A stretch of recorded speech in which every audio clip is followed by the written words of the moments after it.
Business Podcast. My name is Alexei, and today I want to talk about the concept of done is better than perfect. I see this comes up quite a fair bit, and I think depending on the context, you may find this may mean completely different things. What I mean by that is small business owners often get into this done better than perfect concept of getting things done, which is great, but it really depends what is it that you're looking to achieve. I mean, we all want to get some sort of a satisfaction out of the work that we do, and I think a lot of the time people want to get things perfect, and especially if you're in a professional field where you are working on something that is your main profession, perfect is really the way to go. However, when you get into the whole cash flow side of things about getting things done for your customers, like in digital agencies, for example, like mine, you find that you really need a solution that gets done on time. Otherwise, you really fall, into a situation where things go for too long or you become unprofitable.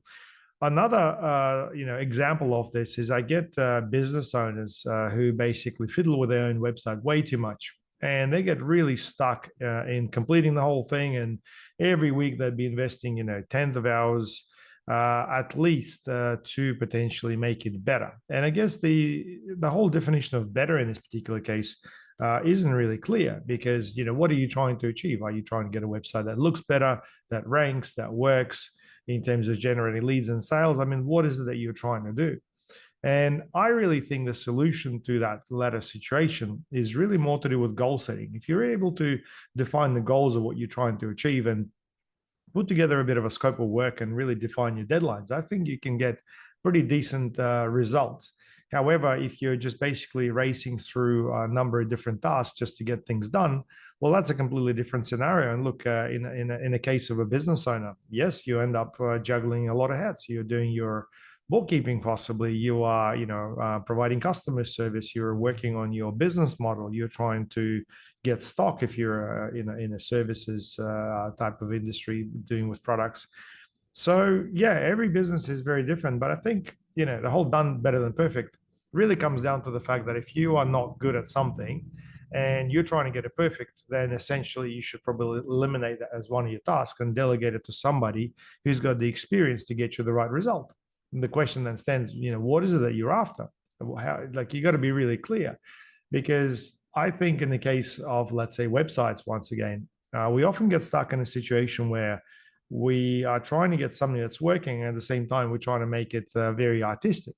Now, art and business don't cross over very well, in my opinion, at least when it comes to websites, because I find if people get too artistic with their website, that really does affect the conversion rate and the entire user experience. Whereas if you use a proven concept and base it, let's say, around the copywriting or a particular strategy, then you get a completely different result. So yeah, I think it's one of those topics that really a lot of people will look at black and white, but it's really not that simple. I think it's very important to understand exactly what business you're in, exactly what your skill set is all about, and potentially understanding the efficiency rather than basically the perfectionist side of things. Now, being a perfectionist, in my opinion, is great if you're able to isolate it. I personally have started as a perfectionist, and I found that I needed to change that very quickly, because it was really affecting my deadlines in terms of completing websites. I was spending countless hours working on web projects, and at the time I was actually employed, which made things a little bit difficult. I had to go through a number of different exercises with a couple of different business coaches who have actually helped me address that from a fundamental perspective. And the issue was I wasn't just a perfectionist in a sense of my work. I was also a perfectionist in other areas of my life. And look, this is where you got to draw the line. You have to really understand what's affecting what, and is this allowing you to achieve what you want? So my goals were very different. I actually wanted to get things done and move to other things and clear and empty my mind, where I couldn't do that by being that perfectionist, because every time I'd sit in front of my computer, I'd load up the website, there'd be new things I'd learn or observe that I wanted to apply. Hopefully this resonates with some of you. So my coach at the time actually gave me a very simple exercise, and look, if you want to try this, he actually got me to wear socks that were different in color. Now the point of this exercise was to be okay with the fact that something is not perfect. And look, initially that really bothered me. Like that really bothered me, and I couldn't really just be okay with it. Like I had to hide it and stuff. But then over time, I found that wearing different color socks or different socks altogether was actually quite okay, and I became okay with the whole concept because I thought that this was gonna get some people to ask questions or potentially this is going to create some chaos, but it didn't. I think I was the only person really reflecting on that, and just like that I realized that the whole perfectionism side of things is really my reflection on the situation and my own perception of what's right and what's not. So at the time, I was obviously exploring my own skill set, and I think I didn't really know too much about setting goals. So my advice to you, business owners who are listening, is to first of all, work out exactly what you're looking to achieve. If you're not sure, find somebody who specializes in this and get them to help you understand what the goals are and potentially who would be the leaders or people who have succeeded in these particular tasks, so you can at least bounce off somebody.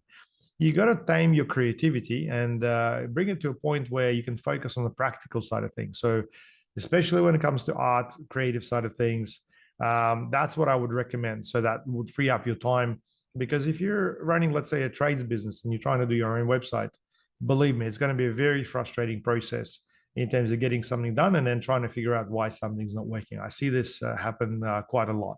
And then I guess in other areas, if you are a perfectionist and then you're finding that you're doing too many things, well, let's say if you're in programming, you really want to make sure something gets done perfect, and that's your main area of expertise. Well, maybe then, if that's the true goal, you should really minimize everything else that's distracting you from it in order to achieve the result that you're after. But you got to be super clear as to where you're going and potentially what the final destination looks like. Because if you're not able to achieve that, or everything becomes an iteration of what you've done just before, then that's the real problem. So that's my take on done better than perfect. Maybe it's done not better than perfect. I don't know how you want to put that, but make sure you set achievable goals for yourself. Make sure you limit the time on your tasks, and I think that would allow you to potentially get things done. And if you can, avoid procrastination by potentially focusing on the key tasks, because I find that sometimes we get so carried away with something that's quite entertaining as opposed to actually something that's quite important. So yeah.